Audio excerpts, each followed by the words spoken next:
As the official bank of the Charlotte Hornets, First Union is proud to present Don't Tell Me No, the Muggsy Bogues story. A 5'3" NBA superstar, Muggsy exemplifies what can be accomplished through hard work and determination. He's an excellent role model for children from all walks of life.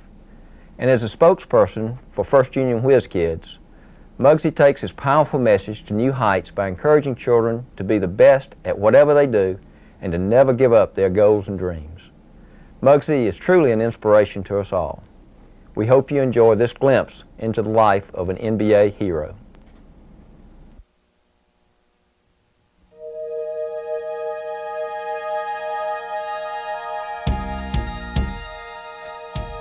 You ain't gonna make it, Muggs. You too short to play ball. Oh, Muggs, you too small to play ball. Ty, stick to wrestling, boy. You're too small to play basketball. Tyrone Muggsy Bogues is no stranger to adversity. Because of his size, he faced it daily growing up in the East Baltimore projects. He's always had doubters, but he's never paid much attention to the opinions of his critics. I just let that negative criticism go in one ear and go out the other.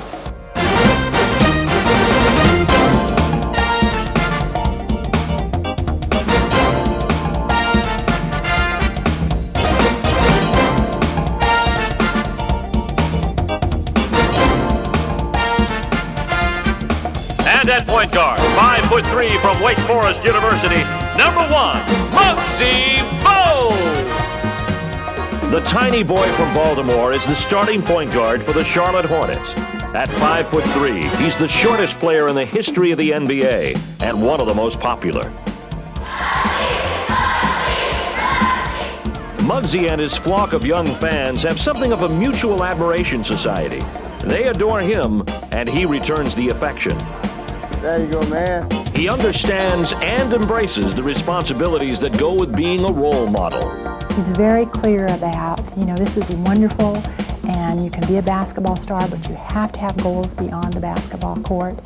This is the story of a hero, the story of a remarkable young man who rejected the temptations of the projects and went on to become a basketball superstar.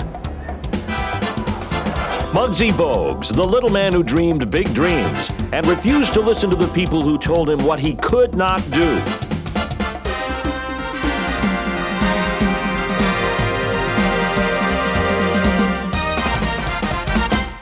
Right there. Yes! Tyrone Bogues is known by most of his friends, family, and fans as Muggsy, a nickname he picked up as a teenager in Baltimore. He and his family now live in Charlotte, North Carolina. They've made their home here since 1988, when Muggsy was chosen in the expansion draft to play for the newly formed Charlotte Hornets. Go, Daddy, go! Go, Daddy, go! Go, Daddy, go! Go, Daddy, go! Muggsy lives a comfortable lifestyle with wife Kim and their 3 children, Taisha, Brittany, and Tyrone Jr. Right hand. Come on. Yeah! Come on, baby. I love Charlotte. I think it was the best thing that could have happened to us leaving Baltimore to come to Charlotte. It's, I always like to say this, Charlotte is a place for raising the family. The Bogues family enjoys many of the luxuries afforded a player in the NBA. Life for Muggsy today is light years from his childhood in the Lafayette projects.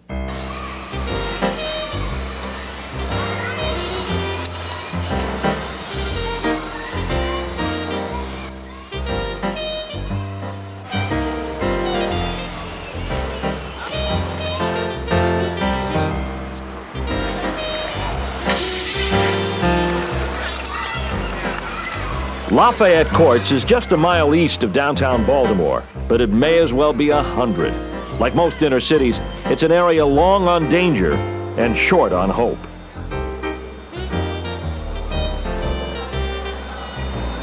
Here it is. This is where I grew up at.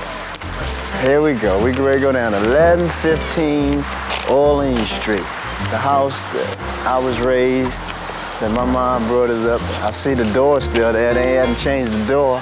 And it's been many years, and they haven't changed the door. You have Miss Oliver She lives right there. She still got a nice garden. She kept one of the best gardens in the neighborhood, and it still look good to this day. All right, she still got a sign out there, keep off the lawn. Y'all see that? Keep off the lawn. See those two fences on the side? We used to tie milk crates. We used to tie milk crates on each end of the fence, and we have our own basketball game. And I tell you, we had some of the best crate basketball games in the country. I mean, that's where I learned how to dunk the basketball. That was the only time I was able to dunk the basketball. That's what really made me into the individual that I am. You know, I'm so proud to be from Lafayette Project. You know, a lot of people will be afraid to come back in this neighborhood or probably be ashamed to talk about where they came from, but hey, this is who I am. This is, you know, you can always, the old cliche they say, you can take the boy out the projects, but you can't take the projects out the boy. And, you know, and I'm proud of that because you don't have to be a bad person or do negative things in order to come from an area or an atmosphere like this. One of the few productive activities in the neighborhood was sports. Muggsy and best friend Reggie Williams played all of them. Football, basketball, baseball, you name it, they played it. We did everything together, and you know, his mother called us Mutt and Jeff, you know, because he was short and I was tall, and we was, you know, where you found Muggsy, you found Reggie. You found Reggie, you found Muggsy. We was always participating in any event that took place in the area, in the neighborhood. I mean, if it was a wiffle ball contest, I mean, we was out there, you know, in the wiffle ball contest, and it was just something that we loved doing, and it was mainly keep our mind active in other areas as opposed to just sitting back and not having anything to do, and then you easy to fall into that trap and get caught up into the other things that's taking place in the neighborhood. McKim's Recreation Center was their home away from home. Ironically, basketball was not the focus here. It was, if you can believe it, wrestling. And it was no casual pastime. With his speed and strength, Muggsy developed some impressive wrestling skills. I did everything within my powers to persuade him to stick to wrestling, you know. I always felt that wrestling was a sport where it separates you as an individual. And this could be a means of going on to high school and college, and wrestling could help you go that way. Had no idea that his love for basketball and his abilities in that would do just the same. I mean, so that taught me a lesson. I never say what a kid's gonna do any longer. Coach Warren had a state junior champion on his hands. Muggsy was undefeated in the 65 pounds and under division, but wrestling season coincided with basketball season. The little athlete was faced with a difficult decision. Had he reached another conclusion at that early crossroads, Tyrone Bogues' life no doubt would have taken a very different turn. But the pull of basketball was too great to resist. His first coach remembers the tiny Bogues. His uniform never did fit him, you know. They were like pants down to his ankles almost, shirts too big for him, you know. Lafayette Recreation Center. This is the recreation where really basically started my career. I mean, this is where all the guys came from, the Reggie Williams and, you know, myself. We grew up out in Lafayette Projects. Leon Howard was our coach. He was mainly the guy that kept us really going, kept us involved, and really taught us how to play basketball. The projects had a reputation for producing top caliber basketball players, and Muggsy Bogues was determined to be part of that legacy. He used to steal the ball. He would run down, and he had that little squat, like when he would throw like an alley-oop. He would get that little squat, he would throw it to Reggie or either David Wingate, and they would just try to tear the rim down. And I tell you, they rocked the house. It was at the House League games that many began to realize the extent of Muggsy's talent, including his own mother. They had a tournament going, and he held the ball for 24, I know he held the ball for a long time, and everyone stood up and gave him a standing ovation. It was, I mean, tears was coming out of my eyes. But then that's when I really knew that he was really a great basketball player. Muggsy's 13 and under team took the championship that year, and Muggsy walked away with MVP honors. They had won the championship, and they were passing out the trophies. And they had miscounted, and they were one short. And he had gotten one for most valuable player, and he had gotten a team trophy. So he gave his team trophy to the little boy because he didn't get one. And I thought that was so nice. When Muggsy entered Dunbar High School as a junior in 1981, he joined a school steeped in basketball tradition and a team primed for a championship season. A lot of people say it was probably the best high school team ever assembled during Tyrone Bogues' career here. This was a team that included not only Muggsy and rec league pals Reggie Williams and David Wingate, but the late Reggie Lewis.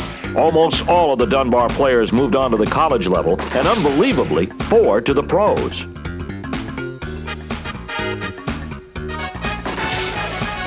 At that time, it was almost like you had to get a ticket in advance. It was standing room only, and then still people wanted to come in. It was unreal, you know, it was packed, sold out every game, didn't matter who we played.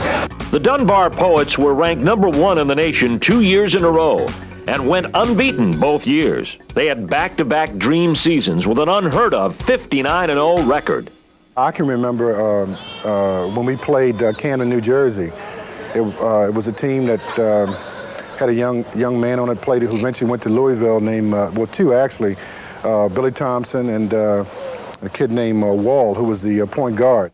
And we started warming up. Then when it was time to introduce, you know, the starting 5, they called my name out. Then they called the other guy, Kevin Wall's name out. And, you know, all the people started laughing, you know, ha, ha, ha, you know, look at that little guy out there. You know, and he was, you know, he fed off the crowd and he was pointing to my head down like, yeah, I got him, you know, laughing like he had an easy day. He came back to the huddle and I said, little man, are you all right? He said, I'm fine. He said, it's just a party. He said, we're going to have a party.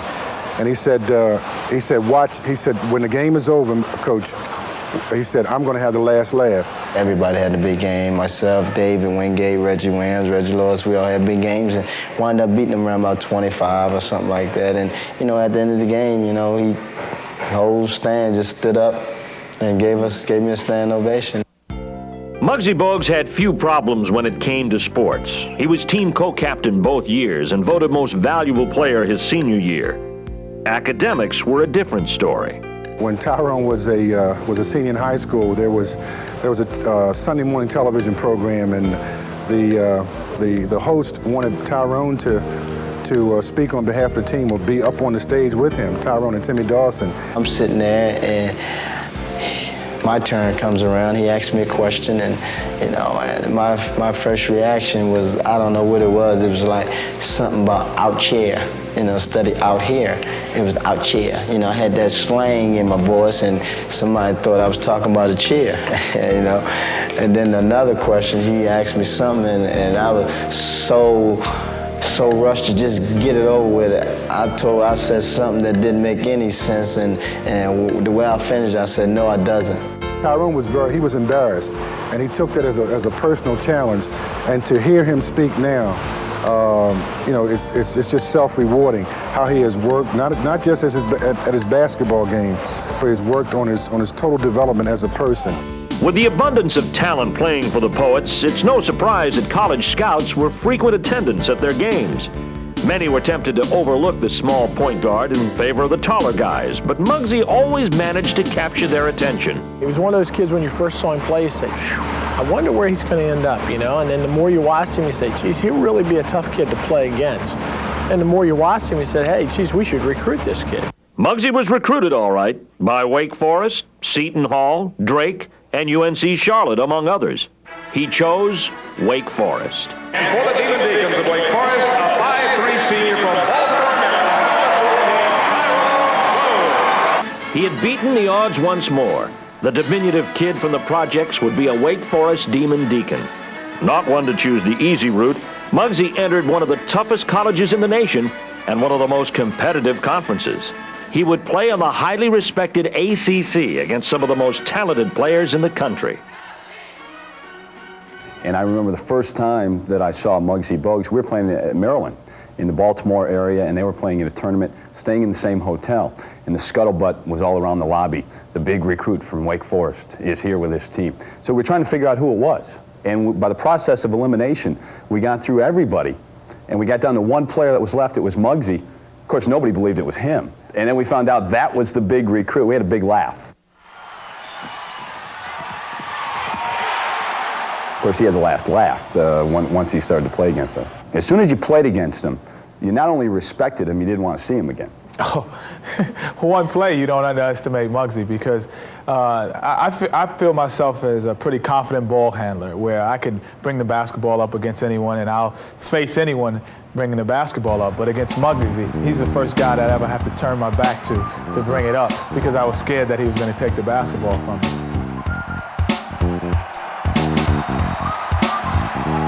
The ability to inspire dread kept Muggsy going on the basketball court. As Carolyn Damon had warned back in high school, the off-court part was more difficult. It was a struggle the 4 years that I was there. I mean, the entire 4 years. But it got easier for me because I worked at it, because I wanted something so badly, and I had to prove to myself, you know, beyond basketball, that I can handle this material that they've thrown out to me, and I can stay at this institution and make it. The struggle paid off for Muggsy. He pursued a major in communications and developed a deep belief in the value of an education. It's a message he delivers to young people every chance he gets. To be successful in today's society, you have to have an education. Don't that make you feel good? That you know what you're talking about when you're having a conversation? It makes you feel good. That's all a part of learning. All right, that's all a part of training the brain.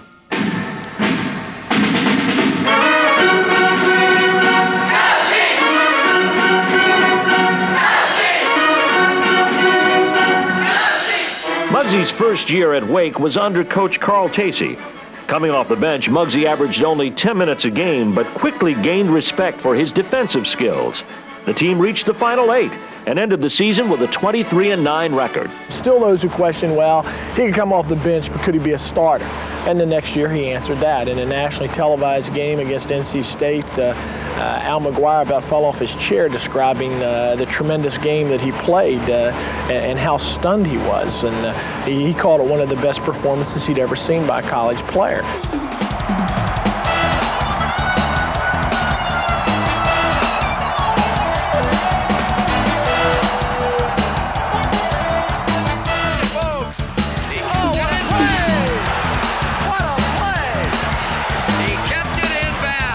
Muggsy's statistics continue to improve his sophomore year, but then, the summer before his junior year, with a starter leaving for the NBA and the unexpected resignation of Coach Tacey, the team faced an uncertain future. Former Xavier coach Bob Stack came aboard to rebuild the team. And who did he place at the helm? Tyrone Bogues. He was the best player that we had, and we asked him to do some things that he'd never done before the first 2 years there, and primarily from a scoring standpoint.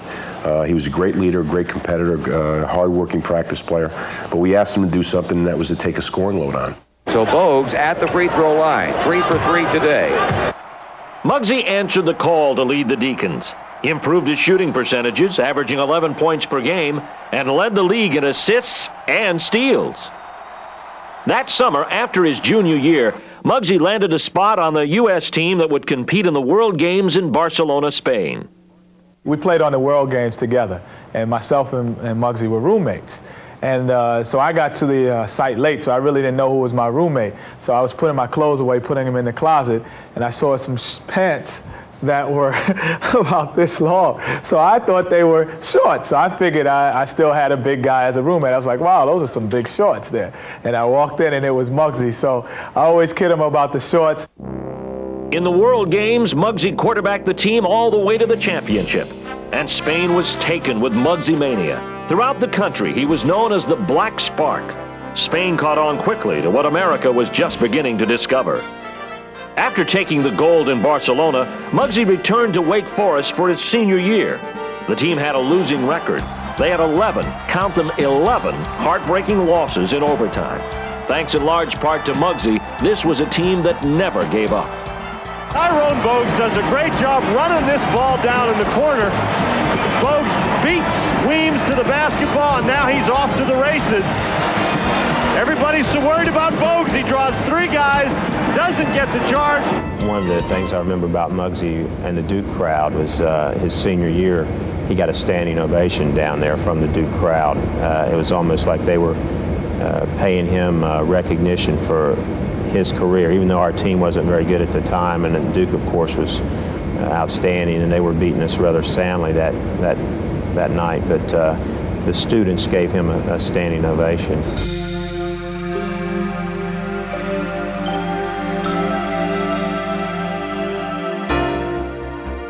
When Muggsy left Wake Forest, he did so with the highest of honors. He was all-conference and one of only 5 Demon Deacons in the history of Wake basketball to have his jersey retired.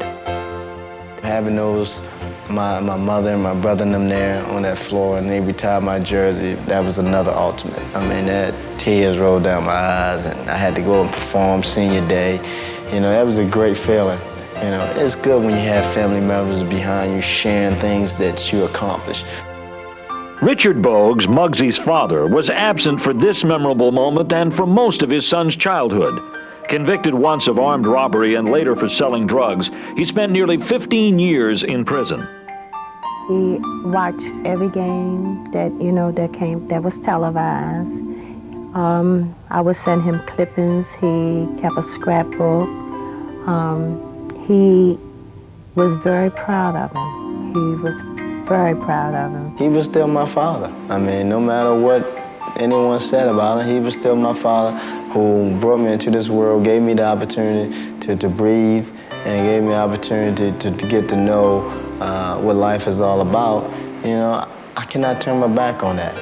In August of '93, barely a week after the death of childhood friend Reggie Lewis, Muggsy got word that his father had lost an ongoing battle against pneumonia. He was telling my brother a month before he died that, you know, how proud he was of his kids, how we was able to, you know, to go on and stay clean and live a prosperous life and not follow his footsteps. Billy Bogues had good reason to be proud of his son. Most people would have buckled under the weight of years of criticism, but the cynics were to Tyrone what fuel is to fire. I never really concentrated on the negativeness and people telling me, you know, you can't do this, you can't do that. You know, I always concentrate on the people that saying, Muggsy, you can do it. And that's what took me a long way. His mother, Elaine, was very supportive of him. His father was very supportive of him. And he had some older brothers that would not allow him to go the other way.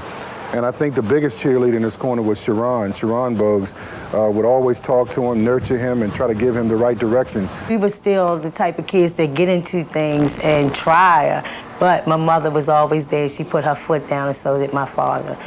I mean, it was only certain things they would allow us to do. And when they seen that we was getting out of hand, they stepped in. Muggsy was surrounded by people who cared about him. Family, friends, coaches, teachers. That kind of support is critical to any kid's self-esteem and success. In spite of everything that he was getting in school and in the neighborhood, somebody was saying, you can achieve in spite of what other people are saying.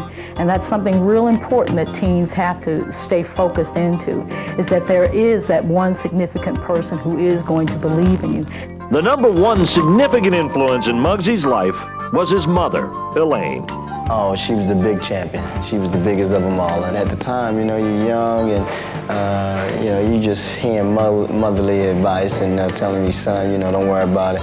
You know, no one can be an expert on your life. And if you got the confidence, you can achieve anything in life. And you're like, yeah, right, okay, Mom, yeah.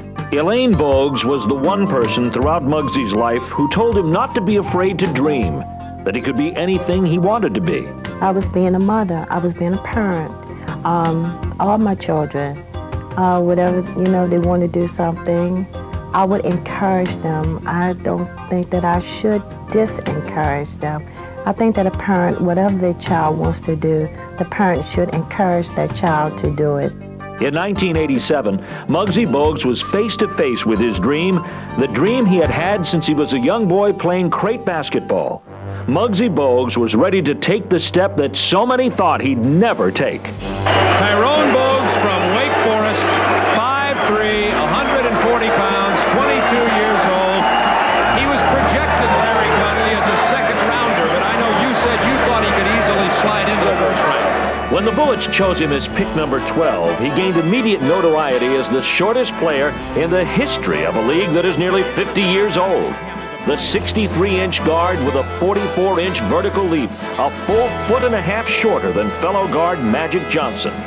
Tyrone Muggsy Bogues was a professional basketball player, a bona fide member of the NBA. I knew he'd be a first-round pick like he was. Those things didn't surprise me because I played against him so much in college. But I knew guys around the league would ask me, is he really that good, or is he really that bothersome? I was like, you'll see, because your strengths become your weaknesses, and that'll be the first time that'll happen to you. Muggsy's up-tempo style didn't mesh with the Bullets, so they released him to the 1988 expansion draft.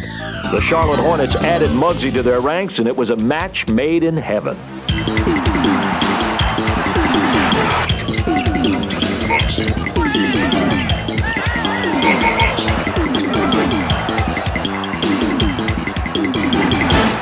We tried every effort we could to try to draft Muggsy in Denver, and things didn't materialize. And then when he went to Washington, and then he went in the expansion draft to Charlotte, we tried everything in the world to try to get him, to Denver. So I figured the next best thing is for me to move to Charlotte in order to be able to be around Muggsy. The only familiar faces from the '88 team that remain with the Hornets are Muggsy and his teammate and close friend, Del Curry. They enjoy the local recognition that goes with being original Hornets. Muggsy still has his detractors, those who think he has no place in the NBA. But now more than ever, the criticism falls on deaf ears. I didn't really pay any more attention to it once I got in the NBA. I realized, hey, I'm here. And the reason that I got me here is because I do have the ability. It's not that anyone put me here, anyone did a favor for me. I earned it, and I deserved it, and I worked so hard to get here, and now I got to keep it. The first 2 years with the team were trying. Muggsy's size was a disadvantage in the eyes of then-coach Dick Harder. Under Gene Littles and current head coach Alan Bristow, his game blossomed.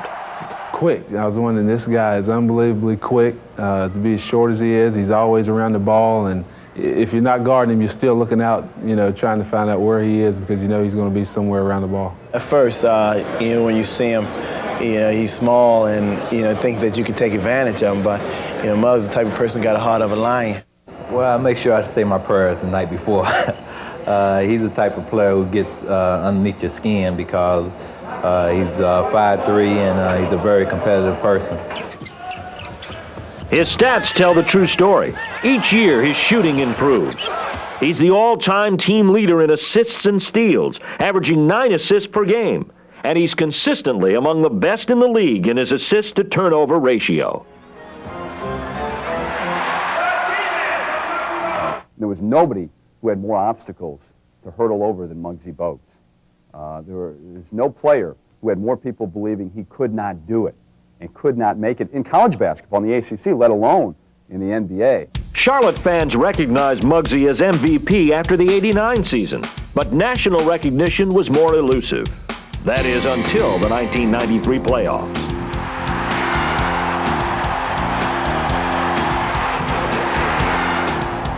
You look at the Boston series and what he did to their point guards, to Sherman Douglas and to D. Brown. I mean, they were looking, here's your point guard whose primary job is to get the basketball up the court and set up the offense. And the other team could not do this because Muggsy was just buzzing around him the whole 48 minutes. I mean, and that was the big reason why we advanced to the second round. The young Hornets made it past the Celtics to round 2 against the Knicks. Even though New York won the series 4 games to 1, it was Muggsy who kept the Hornets alive.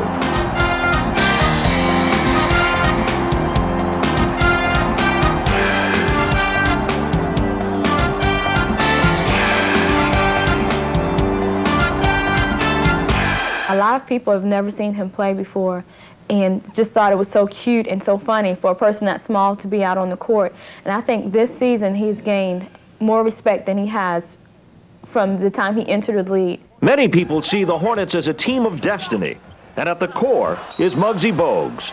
He's the team's spark plug.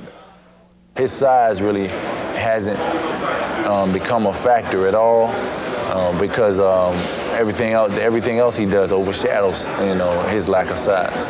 I think he's the backbone of our team on and off the court. He's the guy with the ball, who distributes the ball evenly amongst all of our players. And when we're off the court, he's always the jokester. You know, he's a little guy, but he's easily heard. Even though you can't see him a lot, he's easily heard, so he keeps us together on and off the court.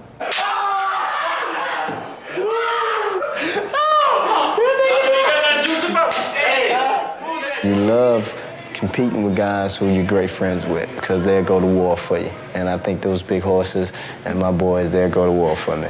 We definitely will. We go to war for each other, you know, and I think that, you know, if I was in the trenches by myself, you know, one of the main people I wanted by my side would be Muggsy, because I know that he's going to work as hard as he can.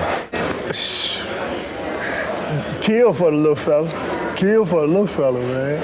Little fella, that means great. I mean, hey, I'll tell you what you do. You go back and look at highlight films of me or anything. You look at highlight films of me, in actuality, it's just a highlight film of him passing me the ball.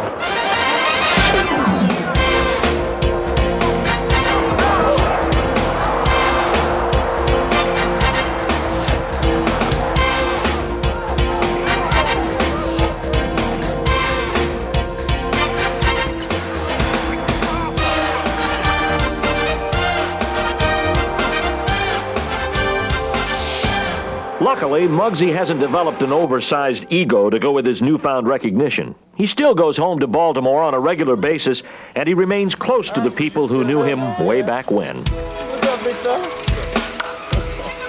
Hey, man. You all right? What's up, guys? What's up, T? Thanks, buddy. You all right? What's up, Daddy? I tell you, boy. Feels good coming back home. And like you said, it ain't nothing like home. Muggs is a down-to-earth person. You know, he's a person that get along with anybody. You know, no matter what kind of success he had, you always remember the people that, you know, got him there, and also the people that stick with him when things are not going well. Muggsy is my best friend. You know, nobody comes close. You know, I don't call anybody else my best friend but Muggsy. Muggsy goes home not just to visit his old stomping grounds, but to hold summer basketball camps and clinics. He knows that tomorrow he could be right back at that place again. Nothing's guaranteed, nothing is promised to you in this world. So it's very important that you don't forget where you come from, because the same people you pass going up, you can very well meet going down. He has not changed to me. He's still the same person. He comes home, we all go back out on the court out here, we get together and we have a good time.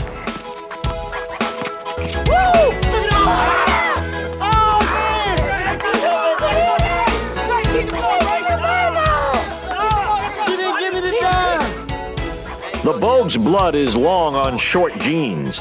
His mother's 4'11". Oldest brother Chucky is 5'5". Stroh is the tallest at 5'7", and sister Sharon is 5 feet even. Believe it or not, I really never thought about my size. I don't remember ever growing. You know, I believe my mom just had me and I was 5'3". Oh, yeah, baby. Oh. There's only one real difference now for Muggsy when he goes home. He goes not to the projects to visit his mother, but to Columbia, Maryland, to the house he bought for her once he made it to the NBA. A lot of kids like Muggsy. I don't know why, but they like him. He does a lot of good things for small people. Yeah! Way to go, Amanda! Yes! Yeah! Yeah! Most of the time, I'm the smartest person on my team, so it motivates me and helps me play better. Only way you're gonna get better is you practice, okay? Dribble 100 times with your right hand and switch over with your left hand. I love Muggsy because he's small and he's fast and he inspires children to practice hard. 1, 2, 3, defense! Get it. Muggsy also holds a basketball camp in Charlotte each summer and is involved in several area programs that are directed toward young people.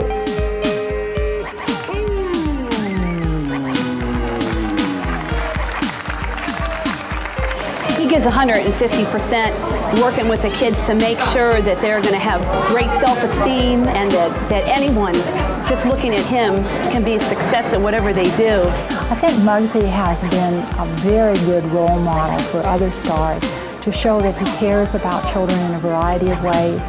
And I think what he has done in his life is shown that he can make some positive choices out of perhaps some very negative opportunities that he was faced with. When Muggsy makes public appearances, he's almost always with his family. They are his top priority. When he's with his family, that warmth that he exhibits to his children and to his wife, I think young people need to see that respect between a man and a woman and a man and his children. When they see a man with Muggsy's stature and he shows that warmth and that caring, I think people notice that. Muggsy sends a clear message to kids. Respect your parents, get an education, don't use drugs, and most of all, believe in yourself. To do your best, to be your best, you got to do your best. There's also a concept that we use in counseling that's called self-talk, in which you do a lot of that self-inspiration, saying, kind of like the little fairy tale with the little train that could, I think I can, I think I can, I think I can. This is probably some of the message that Muggsy was carrying around in his head as a kid. I think I can, and I think I can transfer to I know I can. And he succeeded. I believe in that positive thinking transfers into positive action. It's a known fact that kids look up to and emulate professional athletes. Unfortunately, not all athletes take that responsibility seriously. Muggsy Bogues does. I know you guys look up to the basketball players and the entertainers, but the biggest role models you can ever have in life is your parents. I think his values are just very straight. I mean, kids stay in school. I think from his background too, he can definitely empathize with a lot of kids. A lot of kids know that they're not going to get tall, and they can relate, and it gives them some type of hope where they feel that, well, hey, Muggsy made it. Maybe I can make it. They know that I overcame a lot of obstacles. I just wasn't put here, and that I had to go through a lot of channels to get to this place. And I think they respect that. I have nephews and little kids that's real small, and all they want is Muggsy Bogues picture. I'm picture Muggs my best, Muggs my greatest. Hey, Muggs, how about me, Every kid needs to feel like they have someone in their corner. Just think of all the people Muggsy had in his. I mean, he would not quit no matter what. He was one of those kind of kids, you push him down, he'd bounce right back up. He's a prime example how that if you work hard, go to school, and be nice to people, then you can make something out of your life. He has a very big heart. He's little in stature, but he has an enormous heart for an individual. He just inspires you in every way you could possibly imagine. How can you not be a fan of NBA basketball and not just love the way Muggsy plays on the court and also what he has done in order to get where he is? You just can't help but to love Muggs. If anyone in the NBA deserves to wear the number 1, it's Tyrone Muggsy Bogues.